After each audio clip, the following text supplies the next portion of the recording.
Most common cause of skeletal metastasis भनेर breast भइहाल्यो bony मेटास्टासिसमा अब तिम्रो के हुन्छ ब्लास्ट हुँदाखेरि के हुन्छ कारमा ब्लास्ट भइसकेको हुन्छ सामुराईमा लानुपर्छ सामुराई 153 बेस्ट इन्भेस्टिगेसन भनेको हुन्छ बोन स्क्यान नै हो मेटास्टासिसको लागि all of the following except carcinoma test is only same हो तर ब्रेस्ट लङ प्रोस्टेट भने एकदमै खतरा कुराहरू भयो सफ्ट टिस्यु कार्सिनोमा कज बोनी मेटास्टासिस भन्दाखेरि पनि soft tissue sarcoma blood vessels हुँदै लङ्समा पुग्छ है अनि सेकेन्डरी कजेस ओस्टियोलाइटिक लिजन एक्सेप्ट प्रोस्टेट भनेर प्योरली ब्लास्टिक भयो त्यसपछि एक्सपेन्साइलाइटिक ओस्टियो लिजन भने चाहिँ किडनी भनेर सम्झिनु पर्ने भइहाल्यो malignant tumour of the childhood that metastasis the bones most often is neuroblastoma नै हो न्युरोब्लास्टोमा न्यू कार भनेर सम्झिनु परिहाल्यो all of the osteoblastic except के हो मल्टिपल माइलोमा किन भन्दाखेरि यो के हुन्छ प्रोस्टेट पनि हो ब्रेस्ट पनि हो कार न्यू कारमा के हुन्छ कार्सिनोमा पनि परिहाल्छ the following the rare site for metastasis भने के हुन्छ फोराम एन्ड लङ बोन्स त्यही भएर distal to long bone excellent programs हुन्छ कार्ड चाहिँ सकिहाल्यो pulsatile tumours include all except secondary from the prostate भने ब्लास्टिक हो त्यो के हुन्छ पल्सेटिङ चाहिँ हुँदैन है त metastatic tumour in a male is most common primary अब के हुन्छ लङ्स नै हो किन भन्दाखेरि के हुन्छ लङ्स के हुन्छ ओस्टियोलाइटिक हुन्छ लङ्स के हुन्छ सिधै त्यहाँ बोनबाट तिम्रो कुनै पनि मेट्स भयो भने के हुन्छ लङमै पुग्छ भनेर अगाडिदेखि भनेको छ है त features of tumour lysis syndrome भने के हुन्छ युरिक एसिड जान्छ हामीलाई थाहा छ न्युक्लिक एसिड के हुन्छ युरिक एसिडहरू बनाउँछ पोटासियम जान्छ फस्फेट हुन्छ हाइपर युरिसेमिया फस्फेट हुन्छ फस्फेटको सट्टामा के हुन्छ क्याल्सियम चाहिँ के हुन्छ लो हुन्छ पोटासियम र के हुन्छ क्याल्सियम चाहिँ कम हुन्छ त्यो फस्फेट इन्क्रिज हुन्छ क्याल्सियम चाहिँ लो हुन्छ त्यही भएर हाइपर युरिसेमिया हाइपर क्यालेमिया हाइपर फस्फेटेमिया हुन्छ अनि के हुन्छ एक्सेप्ट हाइपर क्याल्सियमिया हो एक्सेप्ट हाइपर क्याल्सियमिया हो यो चाहिँ के हुन्छ पिटिएच आरपी हो है त यदि हाइपर क्याल्सियम छ भने फोस्फोथाइरोइड आरपी नामै यस्तो खतरा छ भने चाहिँ केही न केही त हो त्यही भएर त्यसमा अप्सन लाउनुपर्छ त hyper calcium cost of all except hyper calcium सबै दिनुपर्ने हुन्छ है अनि एसएस विथ प्यानसाइटोपेनिया छ भने ल्युकोमिक होइन है त न्युट्रोपेनिक नै हुनुपर्छ न्युट्रोपेनिक कोलाइटिस प्यानसाइटोपेनिया भयो भने ल्युकोमियाको पेसेन्टमा सुपिरियर भेनेकामा सिन्ड्रोममा के हुन्छ स्मल सेल कार्सिनोमा भने स्मल सेल सानो कुराले के हुन्छ माथि पुगिन्छ सानो कुरामा के हुन्छ सुपिरियर हुन्छ है त अनि 53 year old male SPC obstruction suspected भने सिटी स्क्यान गराउनु पऱ्यो होइन सबसे राम्रो भने पहिला सुरु सिटी स्क्यानले के गराउँछ भन्दाखेरि सेन्ट्रलको चाहिँ के हुन्छ एब्सेन्ट भनेर देखाउँछ होइन अनि लार्ज कोलाटरल भेसल्सहरू के हुन्छ भनेको देखाउँछ है त which of the following is not an oncological emergency अब सर्भिक्स स्टेज अब यो स्पाइनल कर्ड कम्प्रेसन भएपछि मान्छेको ज्यानै जान सक्छ त्यो स्पाइनल कर्ड कम्प्रेसन भयो अनि अर्को भनेको के हुन्छ सुपेरियर भेनिकावा सिन्ड्रोम त्यो पनि भइहाल्यो ट्युमर लाइसिस सिन्ड्रोम भनेको पनि भइहाल्यो तिनटै एकदमै खतरा कुराहरू भइहाल्यो अनि lymphoma the most commonest site of the lymphoma in the GI ट्र्याक्ट भनेको के हुन्छ स्टोमक नै हो है त किनभने के हुन्छ पेटमा लिम्फोमा हामीले के हुन्छ 20वटा lymph node station Japanese classification भनेर के हुन्छ लिम्फ नोडमा पढाएको नि लिम्फ नोडमा पनि के हुन्छ लिम्फ नोडमा पनि तिम्रो यो पिक्चर बनाउने हो भने के हुन्छ यो सबैतिर गएर कहाँनिर गएर एन्डिङ भने एन्ट्रम हो नि त त्यही भएर एन्ट्रममा चाहिँ के हुन्छ मोस्ट कमन हो है त अनि के हुन्छ स्मल बावलमा चाहिँ के हुन्छ आइलियममा किनभने आइलियल भने पियर्स प्याच हुन्छ त पियर्स प्याच के हुन्छ लिम्फ नोड्सहरू हुन्छ त्यही भएर के हुन्छ लिम्फोमा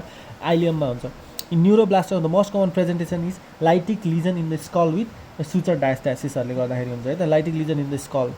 बोनमा मात्रै के हुन्छ न्युरोब्लास्टोमा के हुन्छ बाहिर नगए पनि के हुन्छ lytic lesion in the skull चाहिँ हुन्छ कमनेस्ट ट्युमर अफ दि लम्बा रिजन भनेको के हुन्छ न्युरोब्लास्टोमा मोस्ट कमन पनि भइहाल्यो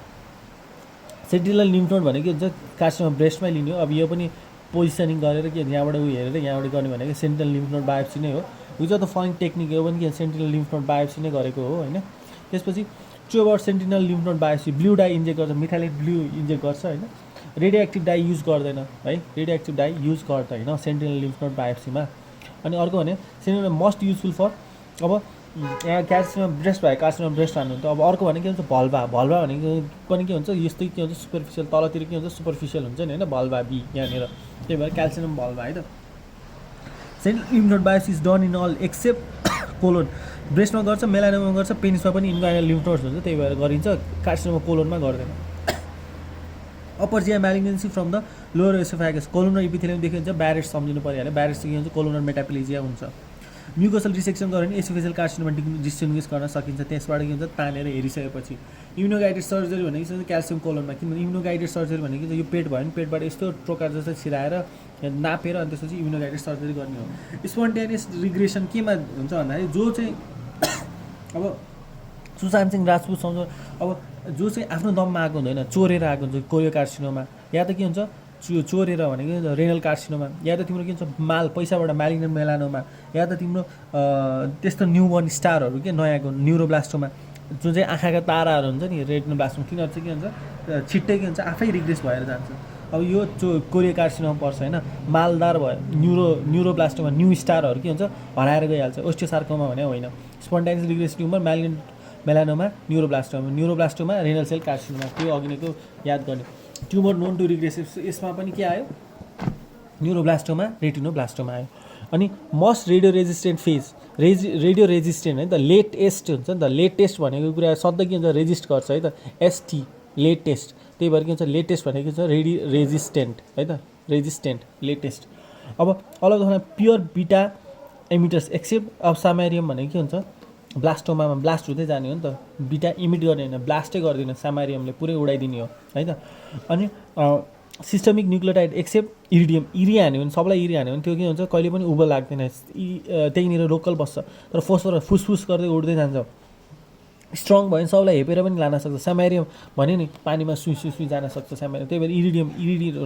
फोस्फोरस फुसफुस दुईवटा भनेको चाहिँ के हुन्छ फुसफुस होइन, दुईवटा पी भयो नि फुसफुस दुईवटा भयो नि, त्यही भएर बिटा पार्टिकल्स इमिट गर्छ है त। Which of the following the maximum ionising potential, अब हिलियम एचई होइन, हिलियम के हुन्छ हाइड्रोजन हिलियम, यो सबैमा के हुन्छ सबसे ठुलो के हुन्छ हिलियम नै छ, त्यही भएर के हुन्छ 1 हिलियम म सबैलाई खाइदिन्छु। म्याक्सिमम आयनाइजिङ रेडिएसन केले खाने आयरन सबै खाइदिन्छ होइन, आउँछु आयनाइजिङ रेडिएसन पोटेन्सियल है त, आउँछु खान्छु भनेको यो हो। Which of the following radio resistant osteosarcoma नै हो, यु भन्यो भने त के हुन्छ आफै हराएर गइहाल्छ कि, त्यही भएर के हुन्छ ओस्टियोसार्कोमा नै हो रेडियो रेजिस्टेन्ट। सबैलाई के हुन्छ बोनहरू भयो नि जुन बोनहरूमा के हुन्छ बोनले आफै अक्टेप गर्छ, त्यही भएर त एक्सरेहरू गराउँछ नि, रेडियो रेजिस्टेन्ट भएको भएर एक्सरे गर्छ, एक्सरे गरेर के हुन्छ त्यसको अपेक्स साइडहरू देखिने हो। यदि बोनहरूमा त्यो रेडियो सेन्सिटिभ भएको भए त तिम्रो एक्सरेहरू दिँदैन नि होइन, रेडियो रेजिस्टेन्ट हुनु भएर वी गिभ बोनमा। अब जस्तै डिसजर्मिनम भर्खरै जन्मेकोमा के हुन्छ गएर रेजिस्ट गर्ने भएको भएर हामीले दिँदैनौँ नि होइन, अब रेडिएसन दियो भने त्यो जान मर्नै सक्छ, त्यही भएर रेडियो रेजिस्टेन्ट भनेको के हुन्छ dysgerminoma. Gives maximum radiation exposure to the patient, PET CT scan भने बोन स्क्यानमा चाहिँ 200 मात्रै दिन्छ। The technique employed in the radio to counteract the effect of the tumour motion due to breathing भनेको चाहिँ के हुन्छ गेटिङ थ्योरी भन्नुहुन्छ त, घाँटीमा न्याग्ने जस्तै के हुन्छ गेटिङ है त। अनि सिजिएम सी इज टेम्पोररी, केटीहरू भने आउँछ जान्छ, she is temporary, wife is good, त्यही भएर नट यो चाहिँ पर्मानेन्ट भनेको सिजिएम। अनि के हुन्छ अब्सोल्युट रेडियोथेरापी, रेडियम के हुन्छ रेडियोहरू अहिले पाउँदैन, रेडियोहरू पाउनै गाह्रो छ, रेडियन प्रड्युस होइन भेरी डेन्जरस, त्यही भएर के हुन्छ रेडियम 226 हराएर गइसक्यो। Craniospinal it is employed in the treatment of medulloblastoma, mid गुल्लामा हान्नु लागि के हुन्छ दिमाग चाहिन्छ कि, मिड गुल्ला भनेको मेडुलोब्लास्टोमा, गुल्ला भनेको हुन्छ ग्लायोब्लास्टोमा हान्यो भने सिधै क्रेनियममा पुग्छ, ढल्न पनि सक्छ होइन मिड गुल्लामा हान्यो भने, त्यसरी सम्झिने हो है त। अनि which of the following the most radio sensitive भने G2M भनेको के हुन्छ एकदमै के हुन्छ सेन्सिटिभ हुन्छ, हाम्रो जेनरल म्यानेजरहरू एकदमै सेन्सिटिभ, प्रोभिन्सहरू G2M एकदमै सेन्सिटिभ हुन्छ आफ्नो प्रतिष्ठाहरू लिएर है त। त्यसपछि अर्को भनेको के हुन्छ एमोफिस्टिन प्रोटेक्ट्स अल एक्सेप्ट के सिएनएसमा के हुन्छ ब्लड ब्रेन ब्यारियर क्रस गर्दैन, त्यही भएर सिएनएसमा प्रोटेक्ट गर्दैन। रेडियो सेन्सिटिभ यु गर्छ है त, सेन्सिटिभ मान्छेहरू यु गर्छ, इम्युन सार्कोमा भयो। With radio not use in brachytherapy cobalt 16, किन भन्दाखेरि कोबाल्ट 60 भनेको के हो 60 हामी सबैजना युनाइटेड छ, हामी जताततै छरिन्छ, हामी टेलिथेरापीको लागि हो है त, नट फर ब्राकिथेरापी सानोको कुराको लागि होइन। हामी high energy linear accelerator use X-ray, linear भनेको के हुन्छ एउटा एक्सरे लिनियर त धेरै मल्टिपल भने त सिटी भयो नि, त्यही भएर लिनियर है त। अनि ionisation cause maximum damage in the G2M र डिभाइडिङ सेल्समा हो। आयोनाइजिङ रेडिएसन गरेर के हुन्छ G2M फेज भनेको के हो मोस्ट सेन्सिटिभ फेज हो, सेन्सिटिभ फेजमा गएर के हुन्छ आयोनाइजिङ रेडिएसनले म्याक्सिमम ड्यामेज गराउँछ। Which radio nuclide is commonly use in teletherapy unit cobalt 60, हामी 60 जना 5.5 वर्ष पढ्यौँ सँगै 5.26 इयर्स। अनि half life of radio cobalt 60 5.26, amifostine radio protector हो, रेडियो प्रोटेक्टिभ एजेन्ट एमोफिस्टिन हो। इन्टेन्सिटी मोडुलेटेड, इन्टेन्सिटी भनेको के हुन्छ intensity possession, you go for possession intensity है त प्रोस्टेटको लागि। Which of the following is the malignant possession, एकदमै prostate intensity modulated possession of life होइन, पानी लाइफ सब माथि हेड एन्ड नेक होइन पोसेसन हो अफ द लाइफ है त, त्यही पोसेसन अफ द लाइफ। अनि त्यसपछि which of the following malignant have the best prognosis Wilms tumour will to live त्यही भएर Wilms tumour new age not use in the थाइरोइडमा केमोथेरापीहरूले लाग्दैन ब्रेस्टमा गर्छौँ लङमा गर्छौँ इसोफेगसमा त न्यू एडजुमेन्ट गराइहाल्छौँ त्यो बिनी सराकै सम्झिनु पऱ्यो with the course of radiotherapy concurrent छ भने सधैँ राम्रो हुन्छ अब यो भनेको के हो रेडियो ट्रेस एलिमेन्ट है त रेडियो ट्रेसर एलिमेन्ट भनेको के हुन्छ यस्तो हुन्छ यहाँबाट चाहिँ के हुन्छ पोर्ट घुसाउनु मिल्छ त्यहाँबाट चाहिँ के हो तिम्रो उसमा हाल्ने देखिन्छ मजाले है पिक्चरहरू याद गर्नुपर्ने हुन्छ होइन पिक्चर भनेको चाहिँ यो रेडियो ट्रेसर ठ्याक्कै यस्तो हुन्छ यहाँनिर के हुन्छ पोर्ट छिराउने हुन्छ यहाँबाट चाहिँ के हुन्छ तिम्रो केमिकल्स उयोहरू दिने है तिनवटा पोर्टबाट यहाँनिर यहाँ छिराएर के हुन्छ केमिकल्सहरू दिन पनि हुन्छ ठ्याक्कै यहीँनिर है बुझ्यो okay this one is the picture port घुसारेको छ अर्को पोर्ट ल्याएर जोडेको छ है drug of choice for granisetron यो कुनै डाउटै छैन migrated thrombophlebitis is associated with the long पानी छ भने कोलोन लङ अनि त्यसपछि पानी प्यानक्रियाजमा के हुन्छ माइग्रेसन हुन्छ होइन माइग्रेसन कहाँबाट जान सक्छ भन्ने कुराहरू हो प्रोस्टेटबाट हुँदैन small deposits of the neuro endocrine tumour cell hyperplasia scarred lungs is tumours and tumourlet है त सानो कुराहरू ट्युमरलेट हो नि त let small deposit of neuro endocrine scarring गराउन सक्छ सानो कुराहरू पनि दागपछि ठुलो घाउ दिन सक्छ the most common malignant tumour of the adult male oropharyngeal oropharynx ट्रसियस साइन एक्सेप्ट दि लाइपोसार्कोमा अब किन भन्दा पानी हो नि त होइन पानी लङ भइहाल्यो स्युडो लिम्फोमा स्युडो छ जोग्रेन सिन्ड्रोम एसएस छ Pancoast tumour seen with apical lobe erythema chronicum भनेको के हुन्छ लाइम्स डिजिज लाइमको लङ नेम हुन्छ इराथ्रोमा क्रोनिकम लङ भयो all of the following are the example of the round cell tumour except sarcoma भनेको हुन्छ बोनको होइन जेरो भनेको के हुन्छ बोन भनेर लामो हुन्छ है त राउन्ड हुँदैन बोन भनेको के हुन्छ लामो हुन्छ है त त्यही भएर राउन्ड हुँदैन रेड अन्कोजिन भने middle carcinoma of the thyroid हामीले पढेको छ RET protooncogene middle RET protooncogene all are correctly match BRC भने ब्रेस्ट हो लङ होइन अनि क्रोमोजोम 6 होइन फिलाडेल्फिया क्रोमोजोम भने 22 हो अनि adjuvant therapy is of definitive value in carcinoma colon सब केसमा केमोथेरापीको लागि एड्जुमेन्टको लागि पठाउँ भनेर ओटी गरेर पठाउँछ होइन सर्जिकली क्युरेटिभ भने फियोक्रोमसाइटोमा इन्सुलिनोमा ग्लुकागोनामा आउँदाखेरि नै एकदम म्यालिग्नेन्ट भएर आउँछ त्यही भएर हामीले ग्लुकागोनामा भनेर कुनै पनि डायग्नोसिस पत्ता लगाउनै सक्दैन which of the following has not the underline Paget's disease of the bone भनेको चाहिँ एकदमै कमजोर बोन हो त्यो म्यालिग्नेन्सीले गर्दाखेरि हुने होइन एकदम त्यही भएर याद गर्नुपर्छ ग्लोमस ट्युमर भनेको के हुन्छ नेलबेडहरूमा देख्ने फिङ्गर भयो small fistula in the corium of the nail bed सरले यो मास्के सरले सधैँ कुरा गरेर हुन्छ होइन अनि BRCA1 जिन BRCA-1 भने जस्तै के हुन्छ BRCA बोका रुजु -1 17 नम्बरमा भएको के हुन्छ बोकाहरू हुन्छ होइन अनि रेट्रोपेरिटोनियल नेक्रोटिक हेट्रोजिनस भनेको चाहिँ के हुन्छ रेट्रोपेरिटोनियल मास लिम्फ नोड्स भनेको चाहिँ के हुन्छ मेटास्ट्याटिक नै हुनुपर्छ लङको के हुन्छ मेटास्टेसिस भएर त्यही भएर metastasis lung cell tumour octreotide is use in all except अब ग्लायोमा सेल्स ग्लिलो सेल्समा होइन नि यसले त के हुन्छ सबै हर्मोनहरू डिक्रिज गराउँछ इन्सुलिनमा हर्मोन इन्क्रिज हुन्छ यसमा पनि हर्मोन इन्क्रिज कार्सिनोइड पनि हर्मोन इन्क्रिज हुन्छ ग्लायो सेल्समा त ग्लायोमा